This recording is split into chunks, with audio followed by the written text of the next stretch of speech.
Before we start, please hit that subscribe button and give this video a like in the corner of the screen. It costs nothing and helps more people find stories like this one. The light bulb in our hallway just burned out. Could you help me replace it? Asked the neighbor, a woman around 50 in a tight-fitting athletic suit, as the 64-year-old man opened the door. At that moment, his heart began to race, and in his mind, forbidden fantasies and fear flickered on simultaneously. For him, a man who after bankruptcy was left with nothing, enduring his wife's reproaches every single day, her quiet whisper touched the deepest chords of his soul. Instinctively, he felt this was more than just a neighborly request. I'm about to tell you a tragic story of one man, a story of fatal temptation born from the loneliness of life's twilight and something no one would ever dare to imagine. 64-year-old Robert Henderson once made good money in construction, but now he sat slumped on the couch in his apartment, feeling like he'd hit rock bottom. Would you just go outside and do something for a change? How long are we supposed to live on what I bring home? His wife, Margaret, everyone called her Maggie, started in on him again. Every day before dawn, Maggie left to clean the local elementary school. With her own calloused hands, she wrung out mops, her back bent as she scrubbed endless hallways, just to bring home a few dollars to keep them afloat. Sorry, Maggie, I know, Bob mumbled, head hung low. Your sorry doesn't put food on the table, doesn't pay the bills? How old are you now? And you're still like this. And not just the money, even at night. Maggie's voice grew louder. Oh, the lot of a woman. Bob couldn't say a word. Ashamed, he just tore open another pack of instant ramen. Stay home all day, eat that ramen, wash it down with cheap beer. Is this a life? I get it. Enough. Bob sighed heavily, overcome with a feeling of utter worthlessness. After losing all their retirement savings on bad investments, the constant stress had caused problems with his health, his manhood. The days dragged on in gray hopelessness. I can't take it anymore, watching you like this. I'm embarrassed in front of the neighbors, Maggie threw out as she left the room. Alone, Bob poured himself a shot of whiskey and stared at the ceiling. The atmosphere at home was taut as thin ice, ready to crack at any moment. Then a few days later, a new couple moved in next door. Watching from the window as they carried boxes, Bob noticed the woman. She had a striking face and a toned figure. What really caught his eye was her tight workout gear. Babe, can you grab that box? Her voice drifted up. Sure, just a sec, replied her husband, a thin, somewhat sickly-looking man around 60, the intellectual type. Bob pulled the curtain back slightly and watched. Every time the woman bent over to pick up a box, her curves in the clinging fabric became sharply visible. What would it be like to hold a woman like that instead of my wife, who only gets heavier and never stops nagging? Bob thought, ashamed of himself. The next morning, the new neighbor went out for a run in the park, wearing her tight suit. Bob made it a daily ritual to secretly watch her from the balcony. Within a few days, he had her schedule memorized. Exactly at 8:30 a.m., just after Maggie left for work, she would appear. Oh, hi there, she said to him first one day in the elevator. Bob startled and nodded awkwardly. Hello, you're our neighbor, right? Yeah, just moved in, he managed. They exchanged a few words. As the elevator reached the first floor, she stepped out. Have a great day. Bob watched her go for a long time. He couldn't take his eyes off her legs and hips in those leggings. Back inside, he sat on the couch, lost in thought. That evening, Maggie came home. Did you see the new people next door? Yeah, I saw them. That woman is so vulgar. Always parading around in that tight getup, Maggie said disapprovingly. It's just workout clothes. Well, if she wants to work out, she should wear something looser. Why put everything on display? It's embarrassing to look at her age. Maggie grumbled. Bob felt a flash of irritation. There was envy in his wife's tone. People can wear what they want. What's the problem? Oh, really? Why are you defending her so much? Maggie shot him a sharp look. Bob decided to stay quiet. The next morning, after Maggie left, Bob went out to the balcony. 8:25 a.m. Soon she would appear, and right at 8:30, she did. Today she wore pink leggings. Watching her move, Bob felt his heart beat faster. But suddenly, as she was coming back from her run and climbing the steps to the building entrance, she stumbled. A cry, and she fell onto the asphalt. Bob hesitated a second, then quickly opened the door and ran outside. Are you okay? Oh, hi there. I think I twisted my ankle. Bob helped her up. Do you have any first aid stuff at home? No, we just moved in. Haven't even unpacked the medicine kit yet. She winced. Bob thought for a moment. If you don't mind, I have everything at my place. Better to ice it and wrap it before it swells. She hesitated, looked at her foot, and said, well, if it's no trouble. Bob led her into his apartment. He sat her on the couch, got ice from the freezer, wrapped it in a towel, and placed it on her ankle. Is that better? Yeah, luckily it's not too bad. Bob got out an elastic bandage and carefully wrapped her ankle. Thank you so much. You're very kind, don't mention it. Neighbors help each other. I'm Bob, by the way. Bob Henderson. Nice to meet you. I'm Vanessa Cole. I'm 55. Pleasure's mine. I'm 64. Really? Wow, you look much younger. She smiled. An awkward pause hung in the air. Then Vanessa looked up at Bob and said, I've noticed you watching from your balcony when I go for my runs. Do you like sports? Bob turned crimson. She knew he'd been peeping. No, I was just getting some fresh air. It's okay. I don't mind. In fact, I kind of like when someone's watching. It motivates me to run prettier. Vanessa smiled. Her smile was incredibly captivating. What does your husband do? Bob asked carefully. He works for a big corporation, travels a lot. I'm alone for long stretches. That's why I started running, to keep from dying of boredom. I understand. It must get lonely. Work is work, nothing I can do about it. In fact, he just left for a month. She paused. And if you don't mind me asking, what do you do, Bob? The question caught him off guard. I'm just taking it easy. Retired, I guess you could say. I envy you staying active. Sometimes I really wish I had someone around. Someone not as busy as my husband. Someone to just live quietly with. Vanessa's voice held a strange note of regret. But isn't it good that he's busy with work? You'd think so. But lately, he's too busy. The stress gets to him. Vanessa hesitated, then lowered her voice. Because of that stress, things haven't been the same at night, if you know what I mean. Bob froze. His hands trembled, his face flushed, but he tried to keep his composure. I understand. To be honest, my wife and I only argue these days. We live like strangers. Vanessa nodded knowingly. Seems like everyone's in the same boat. Everything looks fine on the outside, but inside, just loneliness. Her words struck a deep chord with Bob. The air between them felt electric. I think I'm feeling better now. Thank you so much, Vanessa said, standing up. Take your time, don't put weight on it. Okay, I'll head home now. At the door, she stopped and turned. If you're up for it, once my ankle heals, maybe we could run together sometime. It's boring running alone. Bob didn't hesitate. Sure, after my wife leaves for work, I'm usually free. Then it's a date. She smiled and left. After she was gone, Bob stood there for a long time, rooted to the spot. Her words, "We're all lonely," echoed in his head. A few days later, when her ankle had healed, Vanessa knocked on his door. Bob, thanks to you, I'm back in action. Want to go for that run? Absolutely, give me a minute. Bob quickly changed into a tracksuit. They ran along the park paths. Bob, you haven't exercised in a while, have you? How can you tell? You're already out of breath, Vanessa laughed. Bob felt embarrassed. It's fine. Let's go slower. Don't push yourself. After a lap around the park, they sat on a bench to catch their breath and talk. What did you do when you were younger, Bob? I had my own construction business, made pretty good money. Not anymore. Bob paused, then decided to be honest. I invested in stocks and lost everything, even what we'd saved for retirement. Oh, how awful. So now all I hear from my wife is how I've failed. She wants me to work, but at my age, finding a decent job is next to impossible. Vanessa looked at him sympathetically. That must be really hard. I understand your wife's frustration, but it's not like you did it on purpose.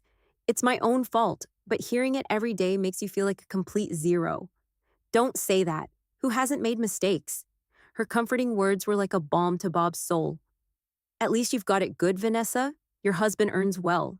That's how it looks from the outside, but honestly, I get lonely too. Why? He's always away on business. I'm always alone. And like I said, things have gotten cold between us. She sighed. I guess that happens to all married couples after a while. What about you? We don't just have cold nights, we barely talk, only argue. So we're the same then. Married on paper, but alone in reality. Their eyes met, full of mutual understanding. From that day on, Bob and Vanessa ran together every morning. As soon as Maggie left for work, they would meet in the park, run, then sit on the bench and talk for hours. It became their ritual. Days passed, and Bob grew more accustomed to Vanessa in her athletic wear. His gaze would involuntarily linger on her sweat-dampened clothes, clinging to her appealing curves. Vanessa, too, became more relaxed. She would jokingly push his shoulder or wipe the sweat from his forehead. The atmosphere was playful. "Bob, you're looking so much better, you know?" "Yeah, I guess exercise agrees with me. You seem much more energetic than when we first met." Bob was pleased to hear it. "That's thanks to you, Vanessa. When I was alone, I just moped. But with you to talk to, I feel alive again." "Same here. It's much more fun together." They grew closer. One evening, Maggie noticed the change. "Something good happened to you? Your face looks fresher." "Oh, just, I don't know. I started working out a little." "Good. No point sitting at home all day." Bob felt a pang of guilt. Maggie knew he had started moving around, but she did not know with who. One morning after Maggie left and Bob was getting dressed, the doorbell rang. It was Vanessa in her signature tight suit, but her expression was different. "Bob, no run today. I have a favor to ask." "What kind of favor?" "A light bulb burned out in my chandelier. Could you help me change it?" "I'm afraid of heights." Bob hesitated for a second. This would be the first time he would go into her apartment for something other than her injury. "Sure, a light bulb is quick. Let's go." Vanessa's apartment had the same floor plan as Bob's, but was furnished much nicer and neater. While he was up on the step stool changing the bulb in the living room, Vanessa watched him from below. "Done," he said. "Thank you so much." As Bob stepped down and turned to leave, Vanessa said, "My mom sent some homemade moonshine from back home. It's really good. You help me out and I hate drinking alone." "Want to keep me company? Just a little. Now, in the morning?" "Just one little shot. Mom makes it herself. She says it is very good for men's health." "And my husband? Well, he is not exactly—" Vanessa brought out 2 small glasses and a beautiful bottle of amber liquid from the kitchen. "Just one," she smiled. Bob wanted to refuse, but Vanessa was already pouring. The moonshine was strong but smooth. One shot became two. Two became three. "Bob, you're such a good man." "Why do you say that?" "My husband, even when he is home, ignores me. I ask him to change a light bulb, and he just grumbles. Everything is too much trouble." Vanessa's voice held real bitterness. "Come on, he is probably just tired." "No, lately he has gone completely cold. We live like roommates. Same here. I guess everyone has got the same story." After a few more shots, the atmosphere changed. Vanessa moved closer to Bob on the couch, placing a hand on his shoulder. "Robert, I can't take it anymore. I'm burning up inside." "Vanessa." Her hand slowly slid down his chest. Bob's heart felt like it would explode. "Vanessa, we shouldn't do this." "Why not? We're both so alone." She put her arms around his neck. Bob hesitated for a moment, but he could not push her away. "This isn't right. It's fine. No one will ever know." In the end, they gave in to the passion, whether it was the moonshine or all the pent-up tension. Bob found a long-forgotten strength. Afterward, coming to his senses, Bob sat up. "I have to go. My wife will be home soon." "Okay, go carefully." Bob returned home with mixed feelings. Looking in the mirror, he barely recognized himself. Guilt fought with a long-lost feeling of masculine satisfaction. That evening when Maggie came home, Bob tried to act normal, but inside he was churning. "What have I done?" The thought would not leave him alone. But from that day on, Bob kept going back to Vanessa. As soon as Maggie left, he would press the buzzer next door. "I have been waiting for you," Vanessa would smile, opening the door in her unchanged tight suit. "It just happened so suddenly yesterday." "No, it was wonderful," Bob admitted honestly. "I'm glad." "I was afraid you would regret it." "Regret it?" "No." They sat on the couch. The awkwardness vanished. "Robert, I haven't felt like a woman in so long. A desirable woman? Me neither. My wife just tells me I'm useless. And my husband only sees me as a housekeeper." Vanessa took his hand and led him to the bedroom. "Let this be our little secret." This went on for several days. Maggie to work, Bob to Vanessa. Those moments made Bob feel alive again. Still a man. One evening, Maggie lay on the couch completely exhausted. Bob looked at her hands, rough, calloused, at her bent back, her deep wrinkles, all marks of how she had worked herself ragged for him. "Did you eat?" she asked. Yeah, made some ramen. Again? Ramen and beer. I will go to the store tomorrow, buy real food. You need to think about your health. Maggie's voice was tired, but there was no anger, only care. Bob's heart tightened. She breaks her back, and I am over there fooling around. Maggie, are you okay? Just really tired. Forgive me. Maggie looked at him in surprise. Forgive you for what? I'm just ashamed of myself. Ashamed does not change anything. Find a job. That would be better than saying sorry. Maggie went to the bedroom, and Bob stayed in the living room. The sweet hours with Vanessa now tasted bitter with betrayal. A few days later, Vanessa was waiting for him again. You're late today. Vanessa, we need to talk. From the serious look on Bob's face, she understood. About what? We need to stop this. All of it. Why? What happened? I look at my wife and I realize I'm being a piece of shit. Vanessa's face hardened. Is it because of me? No, it's me. I can't do this anymore. I'm sorry, Vanessa. Truly. She was silent for a moment, then gave a sad smile. I understand. I knew it could not last forever. They looked at each other with sorrow and said goodbye. After that, Bob avoided Vanessa.